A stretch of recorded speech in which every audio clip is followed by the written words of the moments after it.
We're going to be looking at Origins of Objectivity by Tyler Burge. A pretty dense philosophical exploration of how we come to represent the physical world. A deceptively simple question. How do we achieve objective representation of the world? Right, and you would think, I mean, you just open your eyes, right? Right. But Burge really pushes back on that. And he challenges a very predominant view in philosophy, what he calls individual representationalism. Yes, and this is the view that in order to represent the world objectively, an individual must be capable of representing the preconditions for objectivity. Okay, so what does that mean? Well, it implies a certain level of intellectual sophistication. Okay. That in order to represent a tree, for instance, I have to also be representing the concept or the concept of a physical object. I see.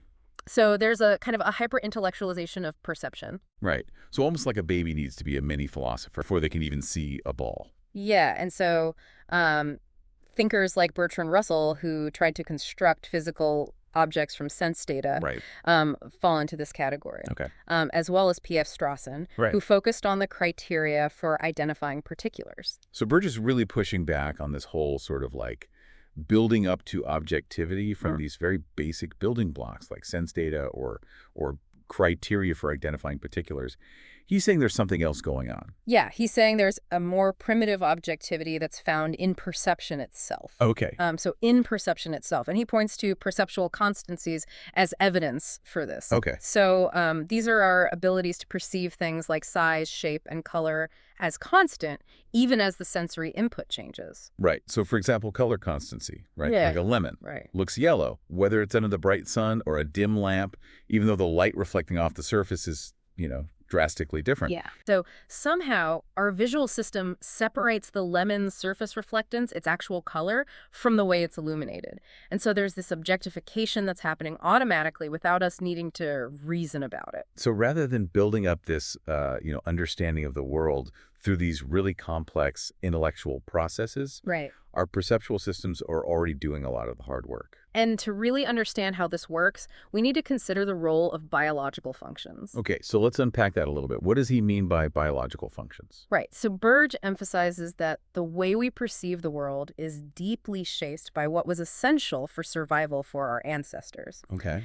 So think about it. Yeah. If a certain way of perceiving an object led to a better chance of finding food or shelter or a mate, that perceptual mechanism was more likely to be passed down. Yeah, so the need to interact with these specific kinds of objects like prey animals or potential threats or sources of food, would really driven the evolution of our perceptual systems. So the way you see the world today is directly influenced by what was crucial for your ancestors' survival millions of years ago. So it's not just about seeing something, it's about seeing the right thing, the thing that corresponds to a real feature out there in the world. And so what Burge is arguing is that this attunement to objective features is already present in these basic perceptual processes. It's not something that we tack on later through complex thought. I see, okay. And one of the most compelling examples he uses to sort of illustrate this is the way that we perceive bodies. Absolutely. Recognizing and understanding bodies is essential for any social species. Right. And the capacities involved in that just highlight the sophistication of our perceptual systems. Yeah, we're talking about being able to distinguish a body from its background, to track its movement over time, to understand that it continues to exist even when it's out of sight. Right. Object permanence. Object permanence, right. Yes. And what's amazing is that even infants who haven't developed these complex conceptual frameworks demonstrate a grasp of these basic principles. Right. So experiments have shown that they react with surprise when objects violate these expectations. Oh, interesting. As if they have some very early preconceptual understanding of objectness. Okay, so even before we can articulate the idea that an object should behave in a certain way, our perceptual systems are already attuned to these sort of like basic physical realities. Exactly. It's further evidence that this form of objective representation is embedded in the very structure of perception itself. Okay, so Burge's exploration of this idea doesn't stop with bodies, though, right? No. He goes on and argues that even basic mathematical abilities are rooted in this primitive form of objectivity. Math. Right. That seems like a big leap. I know, right. How can something as complex as mathematics be primitive? Right, so he's not talking about complex calculations or anything like that, Yeah. but rather two core capacities that are present in pre-linguistic individuals. Right. So the first one is estimating numerosity. Okay. So that's like the approximate number of items in a group. Okay. And the second is tracking small numbers of individuals, so keeping track of specific objects. So even without language, we have a sense of more or less. We can keep track of a few objects at a time. And this isn't limited to humans either. Even some animals without language seem to possess these basic mathematical capacities. Really?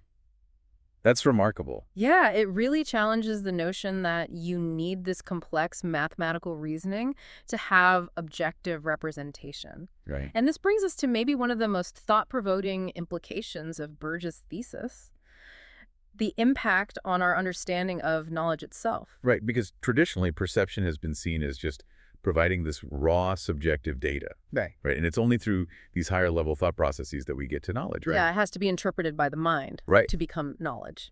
Right, but if perception is already doing so much of this work of objectifying the world, as Burge suggests, then that really starts to crumble.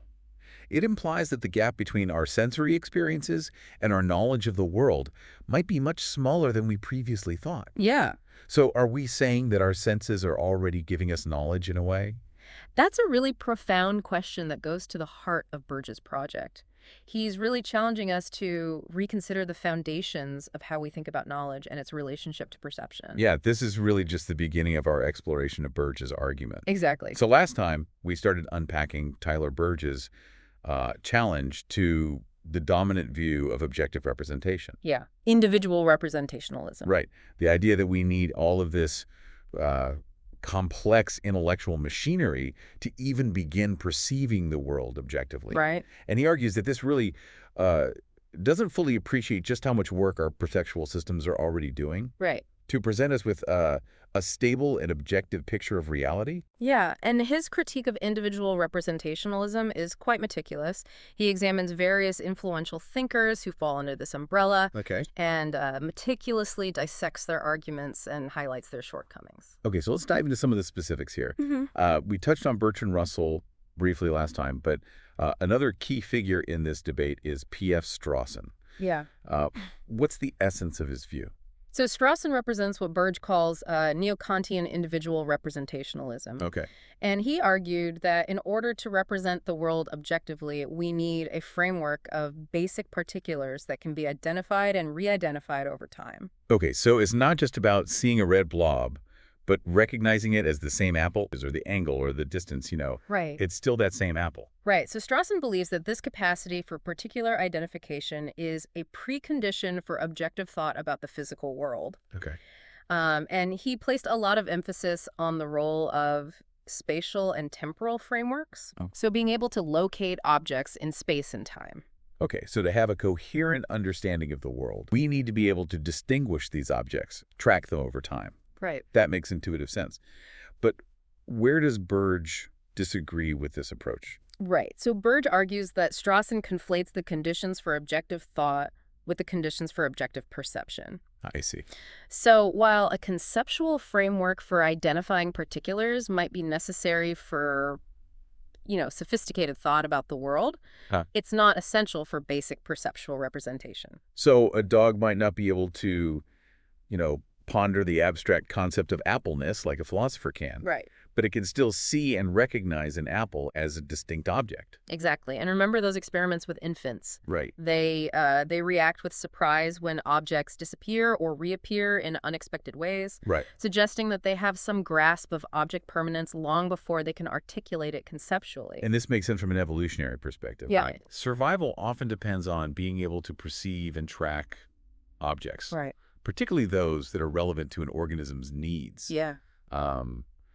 Regardless of whether it can formulate, abstract criteria for their identification. Exactly. And Burge is consistently emphasizing this role of biological function in shaping perception. Right. The kinds of things that an organism needs to interact with to survive, food sources, predators, potential mates, heavily influence what its perceptual systems are attuned to represent.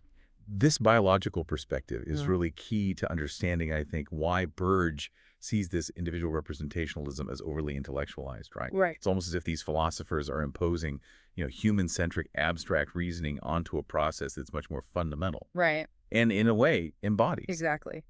Another prominent figure that Burge critiques is W.V.O. Quine, Okay. who represents what he calls naturalistic individual representationalism. Quine, who was heavily influenced by behaviorism, argued that our initial contact with the world is this chaotic jumble of sensory stimulation. Oh, so like an overwhelming sensory bombardment. Hard to imagine making sense of anything, if that's our starting point. Right. And according to Quine, it's only through learning, particularly language learning, that we impose order on this chaos Okay. and begin to carve out individual objects and their properties. So language is the key to unlocking this objective representation in Quine's view. Yeah. But wouldn't a pre-linguistic child still be able to perceive objects in some basic way? I mean, they certainly seem to. That's exactly Burge's criticism. Okay. He points out that Quine's account, while it acknowledges the role of perception, ultimately makes it secondary to language. Okay. So Burge argues that perception itself, even in its pre-linguistic form, already possesses a degree of objectivity that Quine fails to recognize. So it seems like a classic chicken and egg problem. You need some level of objective perception to even begin that process of language learning. And so Burge argues that Quine gets the order of explanation wrong. He's trying to build objectivity from the ground up, Right. starting with raw sensory stimulation and using language as the organizing principle. Okay. Whereas Burge is arguing that this objective representation is already present in the structure of perception itself. Okay, so we've covered Strawson, we've covered Quine. Who else is on Burge's list of thinkers who are sort of missing the mark when it comes to understanding objective representation? Another important figure is Gareth Evans, Okay. who, while he was deeply influenced by Strawson, Okay. takes a slightly different approach. Okay. So he argues that for a thought to refer to a particular object, Right. the individual must have a way of identifying that object independently of any particular perceptual encounter. So if I'm thinking about my cat, Mittens, I need to be able to pick her out of a lineup, so to speak. Right. Even if she's not right in front of me at that moment. Yeah. Evans calls this discriminatory knowledge. Okay. And he believed that this was essential for fixing the reference of our thoughts Okay. and ensuring that they latch on to the right objects in the world. But again, it seems like a pretty high bar for objective representation, Right. especially for, creatures that might not possess these sophisticated conceptual abilities. Yeah. Are we really saying that a squirrel needs to have, a stable concept of each individual nut it encounters Right. to be able to perceive them objectively? And that's precisely Burge's critique. Okay. He argues that Evans, like Strawson, mistakenly imports conditions for sophisticated conceptual thought into the realm of perception. So it seems like a recurring theme here. Yeah. These philosophers are imposing these intellectual criteria on a process that, as we've been discussing, is much more fundamental and grounded in our, biological history. Right. And this brings us to the final thinker in Burge's critique of individual representationalism, and that's Donald Davidson, Okay. whose view is perhaps the most radical in its rejection of the idea that perception can be objective in any meaningful sense. Okay, this should be interesting. Yeah. How does Davidson approach this? So Davidson, known for his work on the philosophy of language and mind, Right. argued that objectivity arises only through the triangulation of different perspectives. Okay. He believes that for a belief to be objective, it must be capable of being true or false, Right. and that this capacity for truth or falsity arises only within a framework of shared language and interpersonal communication. So for Davidson, objectivity isn't something inherent in our perception of the world, Right. but rather something we construct through language and social interaction. Mm-hmm. It's almost as if we need to compare notes with others Right. to determine whether our perceptions are actually aligning with reality. And Davidson's view is very much intertwined with his idea of radical interpretation, where we make sense of other people's beliefs by trying to find a coherent interpretation of their utterances Right. that aligns with our own understanding of the world. Okay. It's a fascinating view, but I can see where Burge might take issue with this. It seems to push objectivity even further away from the realm of individual experience. Right. It's like saying that a solitary animal can't have objective perceptions because Yeah. it can't, engage in this linguistic discourse with others. Right. That's exactly Burge's criticism. Okay. His central criticism is that Davidson, like the others we've discussed, drastically underestimates the power of perception. Okay. He argues that Davidson's focus on language and interpersonal justification overlooks the fact that perception itself provides a rich and often accurate representation of the world, Right. a representation that serves as the foundation for our beliefs, even those we express through language. It seems like maybe Davidson is skipping a crucial step here. You can't have meaningful communication or shared beliefs without first having some basic agreement on what we're perceiving. We need to be able to identify and refer to the same objects and events in the world Right.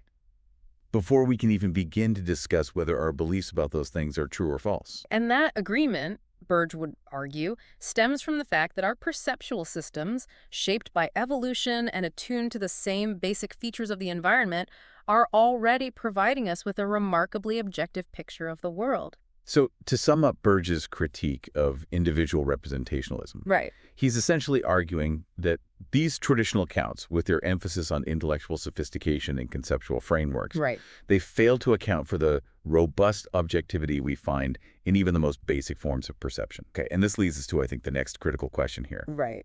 If objectivity isn't primarily a product of complex thought, as these philosophers suggest, Right. then where does it come from? What is Burge's alternative explanation? Right. And we're going to explore that question in depth in our next segment. Okay, so we've been exploring Tyler Burge's critique of individual representationalism. Right. The view that achieving objective representation requires all these complex intellectual processes. Right, and as we've seen, Burge argues that this view really underestimates the power of perception itself. Right. He proposes that there's this more fundamental form of objectivity that's already embedded in our perceptual systems. Right. Shaped by millions of years of evolution. Right. So if objectivity isn't primarily a product of, intricate reasoning, where does it come from? What's the alternative? So Burge argues that the key lies in the biological function of perception. Okay. Our perceptual systems have evolved to represent the world in ways that promote survival. Right. And we talked about this earlier, this idea that, our need to interact with the environment to find food, avoid predators, and so on, that's really shaped how we perceive things. But Burge goes deeper, delving into the workings of perception, particularly vision, to show how it embodies a form of objectivity that's independent of higher-level thought. Okay, so it's not just about seeing an apple and knowing it's good to eat, but understanding the mechanisms that allow us to see it as an object. Right. With properties, regardless of the lighting or the angle. Right. Burge points to perceptual constancies as a prime example. Right.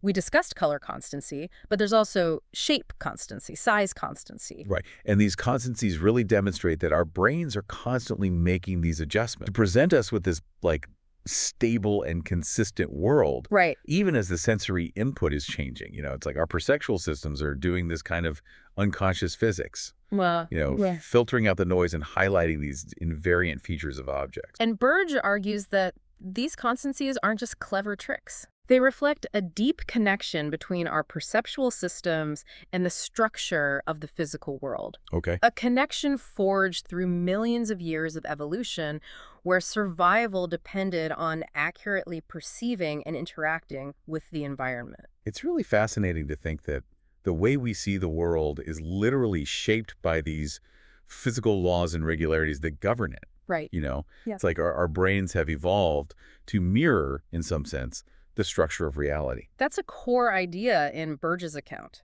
He argues that perceptual systems, particularly in animals with more complex sensory capabilities, have evolved to represent specific attributes of the environment, attributes that are relevant to their survival and behavior. Right. And this makes sense, intuitively, but how does it guarantee objectivity? Yeah. Couldn't our senses still be giving us a distorted picture? Right. Even if that distortion somehow aids survival? So Burge anticipates this objection. Okay. He emphasizes that perceptual systems aren't infallible. They can make mistakes as, optical illusions clearly demonstrate. Right, right. But the key point is that these mistakes are deviations from a system that's fundamentally geared towards veridical representation. Okay. Towards accurately portraying the world as it is. So it's the overall pattern of success. Right. The fact that our perceptions generally align with reality that supports this claim. And this pattern of success is directly tied to the biological function of perception. Okay. If our perceptual systems consistently gave us a distorted view of the world, we wouldn't be able to navigate, find food, avoid danger. Our species wouldn't have survived. It's a powerful argument, right? Yeah. It grounds objectivity in this process of evolution itself. Right? The fact that Yeah. we're here, right, Right. successfully interacting with the world for millennia is a testament to that accuracy. And Burge doesn't just rely on evolutionary arguments. He delves into the specifics of perceptual psychology, citing examples of how perceptual systems achieve this remarkable feat of objectification. For instance, his discussion of body representation is particularly illuminating. Right, we talked about how crucial it is to be able to perceive bodies, right, Right. for any social species. And this ability, according to Burge, is already present in the structure of perception long before any conceptual understanding of bodyhood emerges. Right. He cites those fascinating experiments with infants where they react with surprise when objects violate these basic expectations about how bodies should behave. Like being surprised when an object suddenly disappears or passes through another object, Right. as if they have this innate understanding of solidity and object permanence. Burge argues that these early capacities reflect the workings of perceptual systems that have evolved to represent bodies in a very specific and accurate way. Systems that are, in essence, embodying a kind of primitive physics. It's pretty mind-boggling to think that these, seemingly simple acts of perception are actually laying the groundwork for our understanding of the physical world. Right. And this leads to one of the most profound implications of Burge's view: the impact on our understanding of knowledge. Right, because we've been talking about how this challenges, traditional epistemology, which often sees this really sharp distinction between perception and knowledge. Right. The traditional view, often associated with thinkers like Descartes or Hume, is that perception provides raw, subjective data that needs to be interpreted by the mind to become knowledge. Right. Objectivity arises only through the mind's active interpretation of this sensory input. Right, but Burge is saying that objectivity is already present in perception itself. So the gap between our sensory experience and knowledge of the world might be much smaller than we previously thought. If perception is already doing much of the work of objectification, then knowledge isn't so much about constructing a representation of the world from scratch, but rather about accessing and refining the objective representation that's already present in our perceptual systems. That's a pretty radical shift in perspective. Right. It makes knowledge less about building a model of the world and more about tapping into a model that's already there, into our very biology. And this has profound implications for how we think about the relationship between perception, thought, and the world. Right. It suggests a much deeper continuity between our experience and the structure of reality, a continuity that's grounded in this evolutionary history of our perceptual systems. It's really fascinating to consider, just how much of our understanding of the world is shaped by these processes that we're largely unaware of. Yeah, and that's the power of Burge's work. It challenges us to re-examine our assumptions about how we come to know the world and offers a new perspective on the origins of objectivity. Well, this has been a really thought-provoking deep dive. We've explored the intricacies of individual representationalism. We've delved into Burge's compelling alternative. We even touched upon the profound implications for our understanding of knowledge itself. Burge's work is a testament to the power of careful philosophical analysis combined with a deep understanding of empirical science. It reminds us that sometimes the most profound insights come from re-examining the seemingly simple things we take for granted, like the act of perception. So to our listeners out there, we encourage you to keep questioning, keep exploring, and keep diving deep into this fascinating world of ideas. We'll see you next time.